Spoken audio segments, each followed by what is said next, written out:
Alors, bonjour à tous et bienvenue dans ce live du mardi. Donc aujourd'hui, nous allons parler d'un sujet qui me passionne et qui touche tout le monde en fait. C'est comment sortir du stress et vous ouvrir au champ des possibles.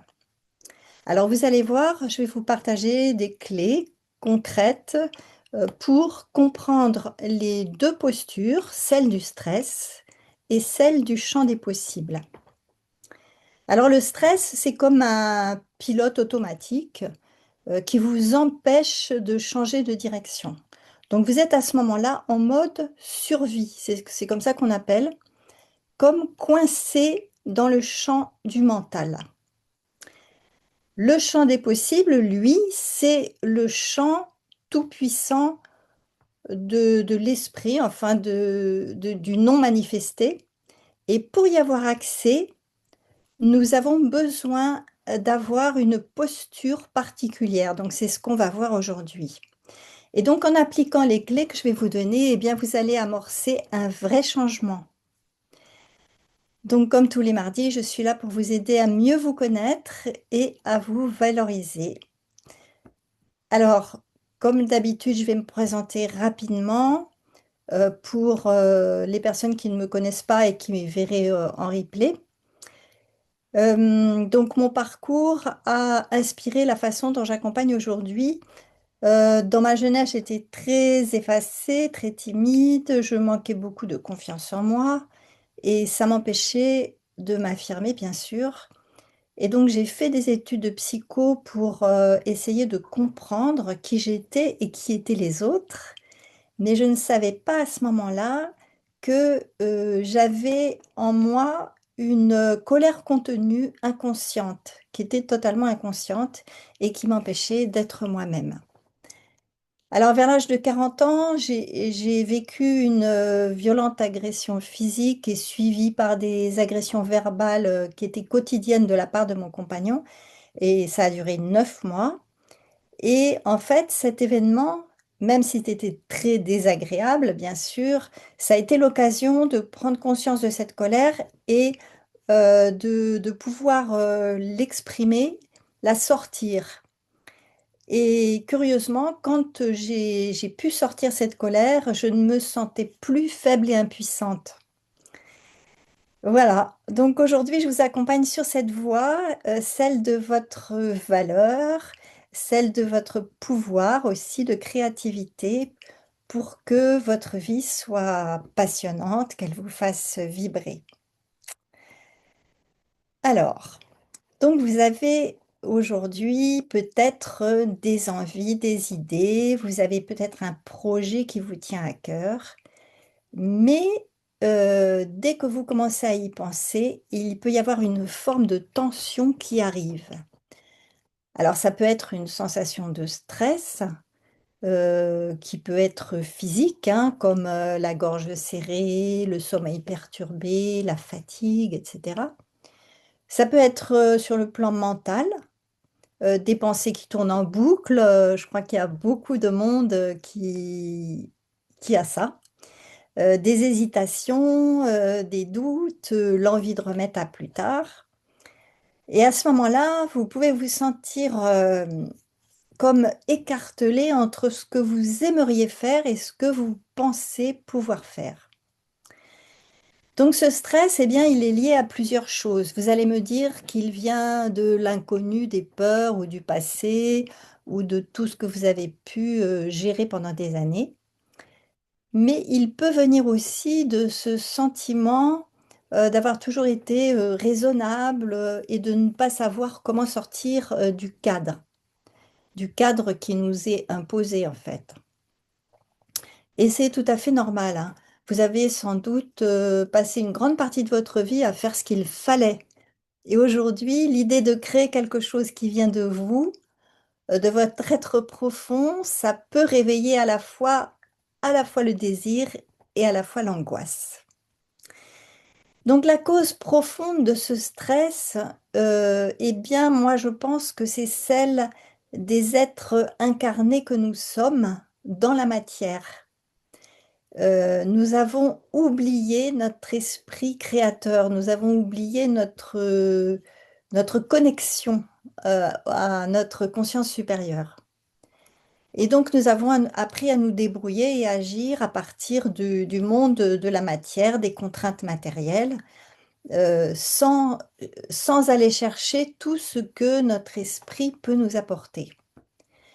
Alors ce que j'appelle l'esprit, c'est cette part de nous-mêmes qui va au-delà du mental, et à laquelle nous nous relions par l'intuition. Et pour ça, eh bien, nous sommes obligés d'aller au-delà de l'analyse, de la raison et du mental. Alors notre culture, notre éducation, notre société, vous savez, nous pousse au contraire à nous cantonner dans le mental qui analyse, qui raisonne et qui reste dans du connu, par désir de sécurité d'ailleurs. Et ça, je pense que c'est vraiment la raison principale de notre stress et de nos blocages. Ce stress, il nous coupe de notre énergie vitale, il nous empêche de créer et il nous maintient dans un mode survie, même si apparemment tout semble aller bien à l'extérieur. Alors si ça ne change pas, eh bien, vous risquez d'être bloqué là et en regardant les années passées sans avoir pu donner vie à ce qui vous appelait peut-être depuis longtemps, du fond de vous.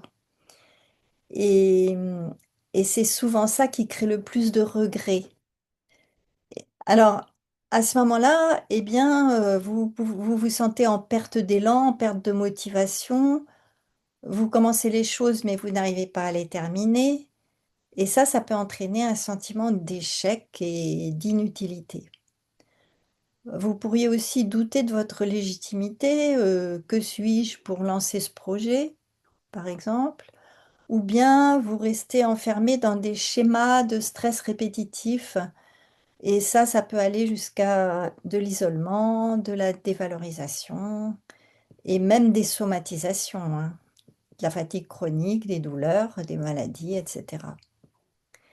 Mais heureusement, il y a des possibilités de changer ça, de sortir de ce mode mental qui nous enferme. Parce qu'à ce moment-là, vous allez retrouver un sentiment de liberté. Vous arrivez à mettre en forme un projet, une passion, et peut-être en étant étonné d'avoir pu le faire. Vous allez reprendre votre pouvoir de création. Et vous vous reconnectez à votre élan vital. Ça, c'est sûr que quand on fait quelque chose qu'on aime, eh bien, on retrouve de l'énergie et de l'élan vital. Alors, on va voir donc 3 clés pour sortir, de ce mode, mental étroit et de trouver ce mode intuition. La première clé, c'est de créer les conditions d'une nouvelle posture. Cette nouvelle posture, c'est un mode être et recevoir. Alors, on va développer ça. L'une des premières transformations essentielles pour sortir de l'état de stress et pour commencer à vous ouvrir au champ des possibles, eh bien, c'est de changer votre posture intérieure.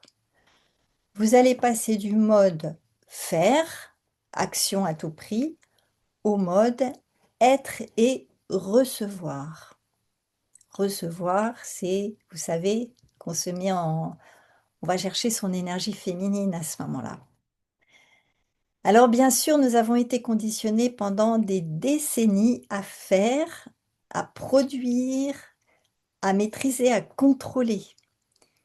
Et c'est un mode de fonctionnement qui est utile, parfois dans certaines phases de vie, mais ça devient très limitant dès qu'on veut créer, par exemple, un projet de cœur.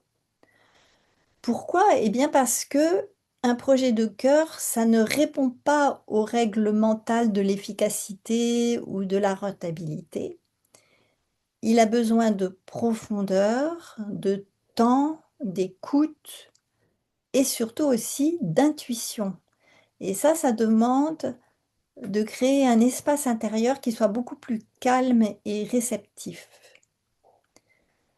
Tant que vous êtes dans l'urgence, dans la volonté de tout comprendre ou de tout planifier, vous restez en surface. C'est votre mental qui prend toute la place. Et à ce moment-là, votre mental risque d'étouffer votre intuition. Donc pour choisir cette posture réceptive, eh bien, il faut être prêt à écouter à l'intérieur sans chercher à contrôler. Alors c'est un pas qui demande une forme de courage, parce que lâcher le mental, ben, c'est accepter de ne pas savoir tout de suite. C'est faire confiance à un processus qui est beaucoup plus profond. Et c'est là que la magie peut opérer. C'est quand vous vous autorisez à être dans l'écoute, quand vous vous permettez de ne pas savoir, et c'est à ce moment-là que les déclics surgissent. Alors cette solution ne parle pas de passivité, hein, bien sûr, mais elle parle d'ouverture.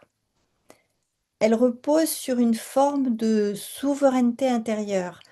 Je suis là, je suis présente, je me relie à ce qui est vivant en moi. Et c'est à partir de là que tout devient possible. Alors bien sûr, il y a des croyances qui bloquent cette posture, hein. Par exemple, si je ne fais rien, eh bien rien ne changera, ou bien il faut que je maîtrise tout pour réussir, ou encore, c'est en agissant que je m'en sortirai. Donc, il va falloir, si vous avez ces croyances, il va falloir les en sortir, les stopper. Donc est-ce que, vous sentez que vous êtes plutôt dans le faire ou dans le recevoir? Est-ce que cela vous parle de créer un espace intérieur qui est plus calme, plus réceptif? Donc vous pouvez déjà écrire, dans le chat ou en commentaire si vous êtes en replay, hem, parce qu'on va pouvoir échanger, tout à l'heure. Alors, lorsque, j'ai créé des articles, des formations et des ateliers, par exemple sur le tarot, puisque je fais ça toujours, j'ai laissé venir les idées qui m'arrivaient et en fait, je peux constater que je n'ai rien forcé parce que les choses coulaient d'elles-mêmes. Et si je vous fais, ce live aujourd'hui, c'est que je suis retombée dans ce fameux stress. Et ça m'indique que j'ai besoin d'aller plus loin dans l'écoute de cette part de moi qui est plus grande que moi et que je ne peux recevoir que par la voie intuitive. Donc ça m'est arrivé le week-end dernier, et une idée m'est arrivée spontanément le samedi matin, le dimanche matin, le lundi matin et j'ai cette intuition qui est revenue le matin et que j'ai mis en action. Donc, cette première clé, c'est de créer cette posture réceptive. La deuxième clé, c'est apprendre le ressenti corporel. Donc, apprendre à ressentir ses désirs, se reconnecter à son corps, parce que le corps, c'est lui qui capte les désirs. Et donc, on va parler du corps. C'est l'une des clés les plus efficaces pour sortir de l'état de stress chronique et pour ouvrir un chemin de transformation. C'est vraiment de retrouver le lien avec le corps. Parce que ce n'est pas un simple véhicule, c'est un capteur sensible et un guide aussi. En fait, c'est ce qui nous relie à notre conscience supérieure. Donc, on ne se rend pas toujours compte, de ce que le corps nous dit, parce que notre culture occidentale, eh bien, elle a survalorisé le mental, la logique, la pensée rationnelle et donc nous avons appris à penser notre vie plutôt qu'à sentir et les désirs profonds, les intuitions, les élans ne viennent pas de la tête, ils viennent en réalité du corps. Donc c'est dans le ventre, dans la poitrine, dans les frissons, dans des tensions parfois que s'expriment nos émotions. Mais tant que on reste déconnecté de ces ressentis, eh bien on risque de se construire des projets qui soient raisonnables, mais en fait qui soient vides de sens. Ou bien vous risquez de ne rien entreprendre du tout, faute, de clarté sur ce que vous voulez vraiment, si vous êtes coupé du corps. Donc apprendre à ressentir, c'est vraiment retrouver une forme d'intimité avec soi. C'est savoir, repérer ce qui vous fait vibrer, ce qui vous énerve ou ce qui vous enthousiasme. C'est retrouver un axe profond. Hem, à ce moment-là, vous vous sentez vivant et vous êtes lié, en lien avec votre désir. Et donc j'insiste souvent dans mes accompagnements sur cette dimension corporelle, car c'est souvent là que les choses basculent. Quand une personne se reconnecte à son corps, elle commence à faire des choix différents. Elle ne suit plus seulement ce qui est logique, elle suit ce qui est juste pour elle. Alors le corps, ce n'est pas seulement les sensations, parce que au-delà du corps physique, nous avons un corps émotionnel, nous avons un corps mental et nous avons un corps spirituel. Et en étant alignés avec tous ces corps, eh bien c'est là qu'on reçoit l'intuition par tous ces canaux. Alors on peut avoir des canaux privilégiés, par exemple, pour moi, j'ai souvent une idée qui me vient à l'esprit et c'est une intuition. Mais je vais ressentir mes émotions, dans le corps par des tensions, par, des sensations aussi. Donc ça, c'est très important d'être en contact avec ses émotions et de se mettre à les ressentir pour pouvoir les libérer. Hem, donc heu, par rapport à tout ça, bien sûr, il y a encore des croyances qui bloquent, hein, comme on le voit à chaque fois. Par exemple, ces croyances, ça peut être, «Ce que je ressens n'est pas fiable» ou bien «Je dois comprendre avant d'agir». Ou encore, il y a des personnes qui pensent: «Ce n'est pas professionnel de se baser sur l'intuition». Mais c'est faux, quoi. Donc hier matin, j'ai senti que, par exemple, il y avait une séquence d'emails que j'avais faite, que j'avais écrite et je sentais que ça ne me convenait pas. Mais là, c'était vraiment un ressenti dans le corps. Et puis le lendemain matin, au lever, j'ai reçu une intuition, une idée pour les construire, pour réécrire mes emails et les reconstruire autrement. Alors vous allez me dire, donc dans le chat ou dans les commentaires, êtes-vous en lien avec votre intuition? Est-ce que vous sentez des choses dans le corps? Comment, si vous ressentez des intuitions, comment vous les ressentez? Ou si vous sentez que vous êtes bloqué, comment vous sentez que vous êtes bloqué par rapport à votre intuition? Donc ça serait intéressant qu'on échange là-dessus. Alors on va voir maintenant la troisième clé et la troisième clé, c'est être dans l'humilité de ne pas savoir pour s'ouvrir au champ de l'intuition. Alors c'est peut-être inattendu, mais en fait, il s'agit vraiment d'adopter une posture d'humilité et d'ailleurs humilité, ça vient de, humus qui veut dire la terre et nous sommes faits de matière biologique, c'est-à-dire symboliquement de terre aussi. Et ça veut dire simplement que nous sommes là pour agir, pour concrétiser ce que nous dit notre intuition. C'est-à-dire que notre conscience supérieure nous envoie, des infos et nous sommes là pour concrétiser ces infos. En gros, c'est ça. Mais pour ça, il faut accepter de ne pas savoir. Euh, alors bien sûr, dans notre société, on a valorisé le fait de savoir, hein, le fait de prévoir, de planifier, etc. Mais en réalité, dans les tournants de vie importants, on ne peut pas toujours anticiper, parce que ça se construit dans l'inconnu. Et c'est ce territoire de ne pas savoir qui devient très fertile lorsqu'on l'accepte. Donc en acceptant de ne pas savoir, on peut s'ouvrir à ce qui arrive en nous et autour de nous aussi. Et quand vous entrez dans cette posture, eh bien vous devenez disponible. Et c'est comme ça que les choses commencent à arriver avec des intuitions qui peuvent...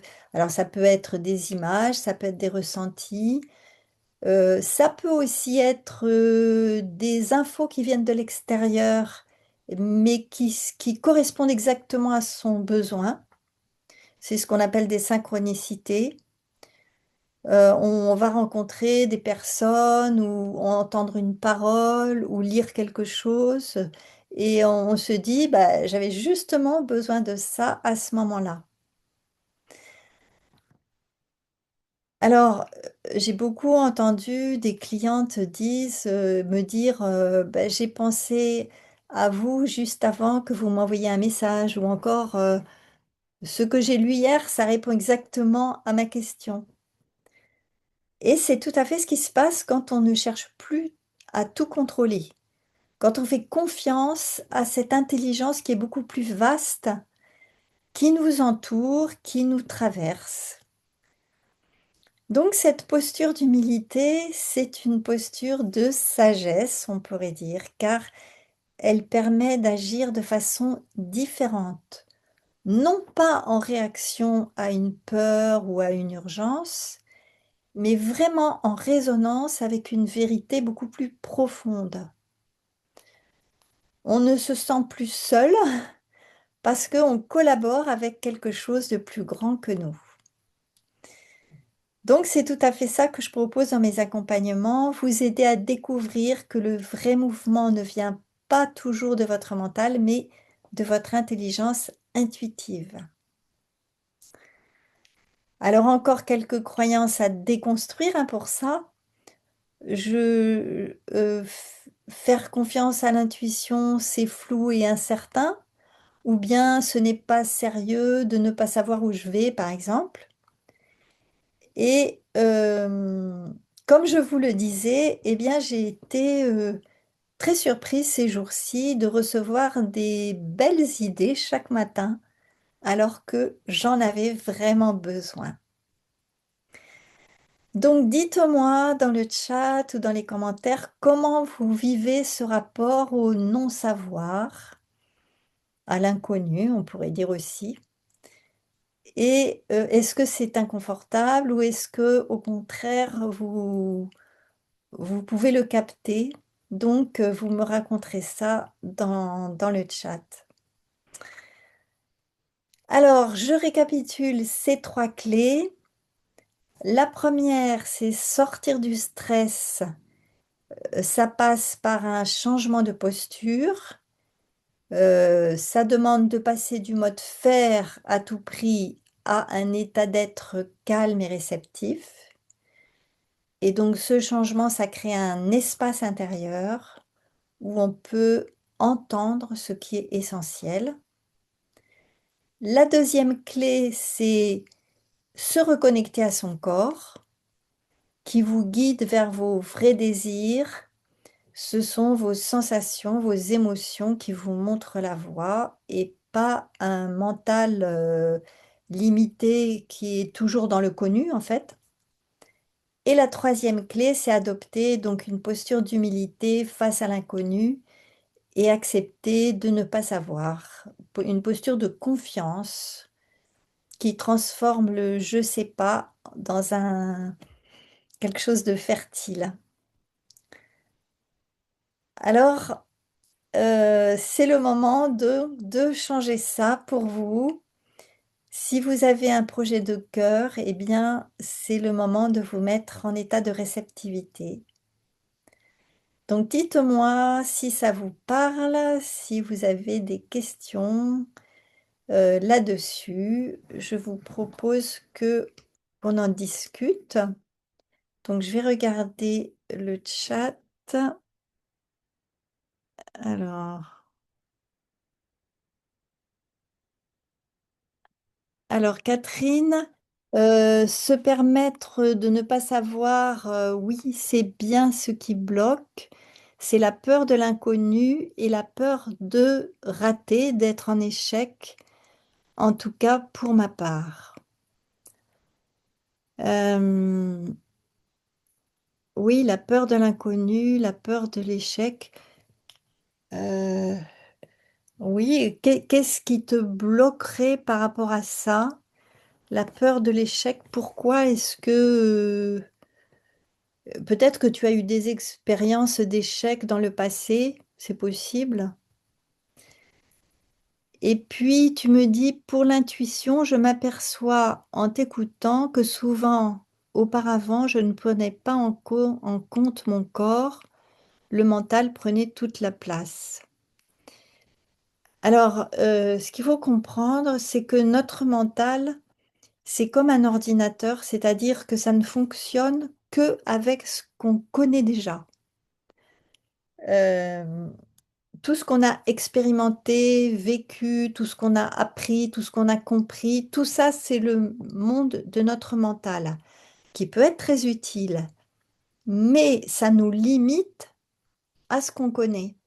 Alors que le mode intuitif, ça nous ouvre à des choses qu'on ne connaît pas encore et qu'on a besoin de d'apprendre ou qu'on a besoin de faire, enfin, peu importe. Alors, tu dis, je m'attache maintenant à écouter, sentir, être en éveil aux signes, aux synchronicités. OK?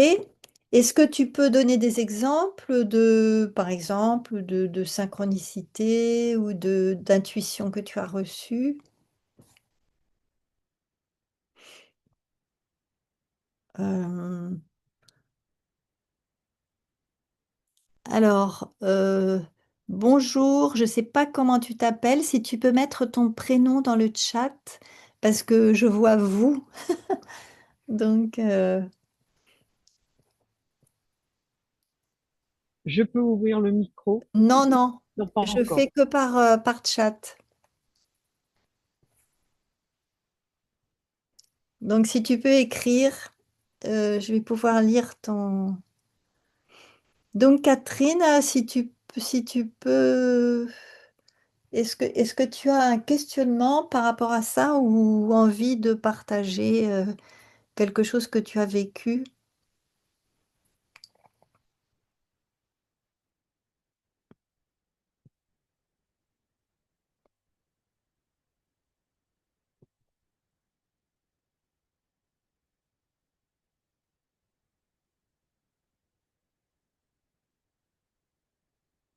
Alors, je suis Régine, c'est ça. Bah, bonjour Régine, je suis contente que tu sois là.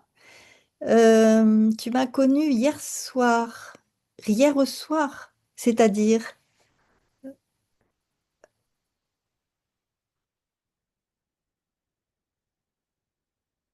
hier au Hier soir. soir, oui, c'est ça. Hier soir sur Internet. D'accord.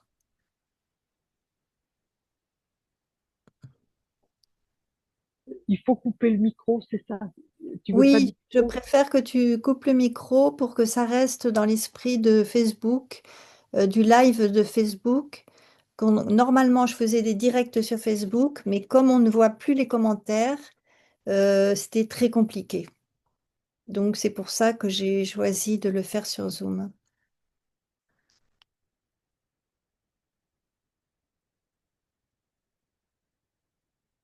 Euh, bon, j'attends un petit peu que vous puissiez m'envoyer des messages. Sinon, sinon, je vais le terminer. Sachez que vous pourrez toujours commenter sous le replay, hein, je mettrai le replay sur le groupe.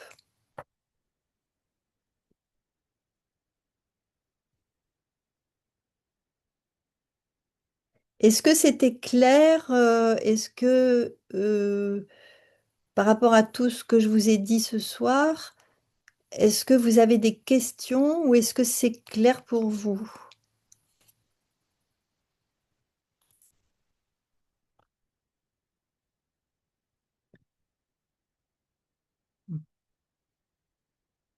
Il y a une chose que je n'ai pas développée, c'est que ce qui peut bloquer l'intuition, ce sont les émotions. Euh, Ah oui, d'accord. Régine, j'ai découvert un article sur la rétrocausalité et le tarot de Marseille, d'accord. C'est très clair, bon bah super. Oui, donc ce que je vous ai pas développé, c'est que ce qui peut bloquer l'intuition, c'est la présence d'émotions qui sont contenues dans le corps, qui restent à l'état d'énergie. Et pour les libérer, il faut accepter de les ressentir, de les traverser jusqu'au bout. C'est-à-dire que de les sentir dans le corps, lui, a je sais pas si c'est comme un logiciel, à force au bout d'un moment, quand on ressent son émotion, ça s'arrête et on est libéré. Bon, ça pourrait faire l'objet d'un autre live, bien sûr. Alors, Catherine, dernièrement, j'ai fait l'expérience de laisser l'intuition parler avant le mental dans une lecture de tarot et cela a donné des choses très intéressantes. Bah, super. Ah, super. Oui, le tarot, ça donne un support, je vais dire, pour développer l'intuition aussi. Alors, Régine, je l'ai partagé sur ma page Facebook en vous nommant. Bah, c'est gentil, merci. Euh, Alors, Catherine, c'est très, très clair ton exposé aujourd'hui. Merci. Ben, merci, Catherine. En fait, ça, c'est un thème que j'aborde en ce moment parce que je pense que collectivement, on est vraiment confronté à ce tournant de sortir du mental pour aller vers l'intuition. Et ça peut être quelque chose de très difficile pour certaines personnes, mais si vous vous orientez là-dessus, ça sera plus facile quand il y a des épreuves qui arrivent. Enfin, toi, Catherine, tu l'as traversée, ton épreuve, et c'est certain qu'elle te mène aussi à ça, hein. Je pense que tu pourras confirmer, mais parce que c'est le problème à nous tous en tant qu'êtres humains, où on est formaté par une société très mentale et on est bloqué au niveau de notre connexion supérieure. Et c'est ça qui est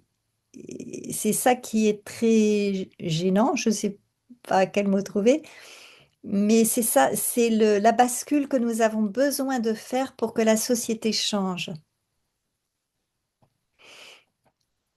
Voilà. Donc, je vais proposer pour les personnes qui s'intéressent au tarot, donc je vais proposer un webinaire le 10 septembre prochain en parlant de ce thème, mais en m'appuyant sur le tarot. Donc, Régine, je suis chercheuse en rétrocausalité et j'aimerais être en contact qui pratique la rétrocausalité au quotidien. D'accord. Et à partir de comment tu as découvert la rétrocausalité? Est-ce que c'est avec comment il s'appelle le physicien ou est-ce que c'est autre chose?